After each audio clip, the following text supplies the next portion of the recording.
The New York Giants decided they wanted to keep losing even on their bye week. Just days after announcing they were benching Daniel Jones in favor of their third string quarterback Tommy DeVito, the Giants have now released Daniel Jones outright. This move comes after Jones met with Giants coach Brian Daboll and owner John Mara Friday morning, where it was determined that the best course of action for both sides was to grant Jones his release from the team. This allows the Giants to get rid of the inexplicably dumb injury guarantee on Jones' contract, where they would have had to pay Jones $23 million if he couldn't pass a physical, but didn't have to pay him anything guaranteed if he stayed healthy.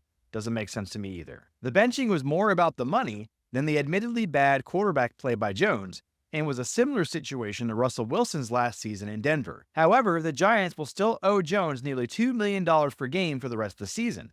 Those contract terms alone should cost Joe Schoen his job, but it probably won't. So what's next for Daniel Jones? Will he be able to land on a better team and see similar success to what Russell Wilson has seen in Pittsburgh? Well, first, Jones has to clear waivers, and it's likely he will, since no one will want to take on $12 million a year for a quarterback who has struggled throwing the ball all year.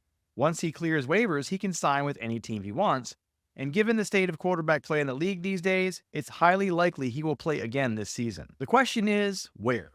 Now let's take a look at the possible options. The first team that makes sense for Jones to land with is Dallas. Dak Prescott is out for the season with a hamstring injury, and the undynamic duo of Cooper Rush and Trey Lance have not done much to instill confidence in the position. So maybe the Cowboys bring Jones in to see what he can do with the weapons Dallas has. The problem here is that Prescott just signed a big contract of his own recently, and the Cowboys are on the hook until at least 2027. Plus, when he's healthy, Prescott has shown he's better than Jones overall. From Jones' perspective, would he want to go to a team almost as dysfunctional as the one he's leaving?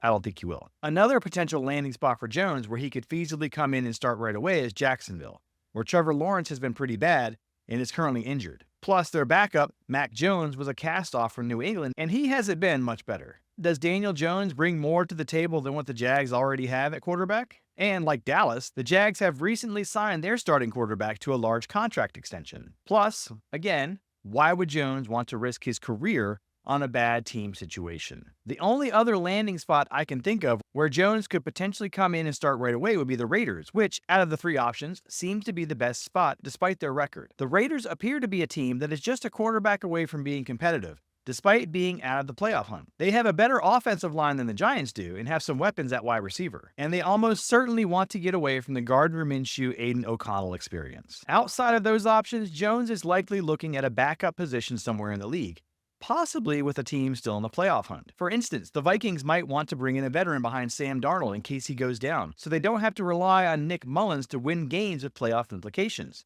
Jones has already shown he's got some playoff experience and can win big games. The Colts are another possibility given that Anthony Richardson has been problematic, and Joe Flacco is running out of the magic he conjured last season. You also have to consider the Dolphins. They saw how bad their quarterback situation was when Tua went down, and they probably want to keep their very slim playoff hopes alive with the team they have. Other possible backup quarterback jobs include the 49ers, Seahawks, and Rams. But one of the more intriguing possibilities to me is Baltimore. They currently have a 38-year-old journeyman as their backup quarterback to Lamar Jackson. And Daniel Jones has running ability that would plug in nicely with an offense that's tailored to a quarterback that can run. Wherever Jones ends up, it will need to be a team that doesn't need a vertical passing attack, runs the ball well, has a decent offensive line, receivers that can actually catch the ball and then turn those catches into long gains, and coaching that knows how to utilize Jones' strengths and mask his weaknesses. Time will tell where he lands, but I don't think he'll be available very long. Danny Dimes might be a discount for pennies on the dollar. As for the Giants, they are fully in tank mode, playing Tommy DeVito over Drew Lock, and likely will take someone like Shedeur Sanders or Cam Ward in the draft. Whether that fixes their problems remains to be seen. I doubt it. But ultimately, the Giants season is over.